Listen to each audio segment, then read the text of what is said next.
എടാ എല്ലാ ദിവസവും നല്ല കടലിൽ നിന്നുള്ള പച്ചമീനും ചോറും അലക്കിയിടലും പശുവും പാലും പോത്തിറച്ചിയും ചീരയും പാടത്തുനിന്ന് പറിച്ച് തിന്നണം ചീരയും വെണ്ടയ്ക്കയും ഒന്നും തിന്നാൻ പറ്റാത്ത ഇതൊന്നും വാങ്ങിച്ച് ദിവസം കഴിക്കാനൊന്നും വകയില്ലാത്ത 4 അടി വീതിയും 4 അടി നീളമുള്ള കുടിസുമുറിയിൽ 50,000 രൂപയൊക്കെ മാസം വാടക കൊടുത്ത് ജീവിക്കുന്ന വെള്ളക്കാർ പറയുന്ന ഗുളികയും പൊടിയൊന്നും മേടിച്ച് തിന്നിട്ട് ആരോഗ്യം ഉണ്ടാക്കി കളയാമെന്ന് വിചാരിക്കരുത്.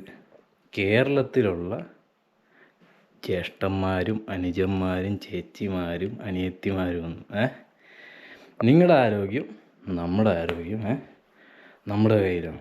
ജീവനുള്ള ഭക്ഷണം കഴിക്കുക, ആരോഗ്യത്തിന് വേണ്ടിയിട്ട് പരിശ്രമിക്കുക.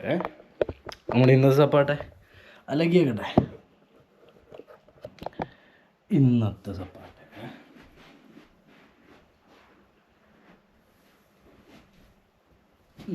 അലക്കി കഴിഞ്ഞ് ഇത് പിന്നെ ഫിലിം ചെയ്യാൻ വേണ്ടിയിട്ട് ചെയ്യുന്നതേ ഉള്ളൂ.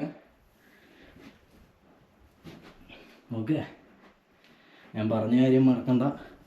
പൊടിയും ഗുളിയൊക്കെ മേടിച്ച് തിന്നണതിന് മുമ്പേ ആലോചിക്കുക, അവന്മാരുടെ ജീവിതശൈലിയാണോ കേരളത്തിലുള്ളവരുടെ ജീവിതശൈലിയാണോ?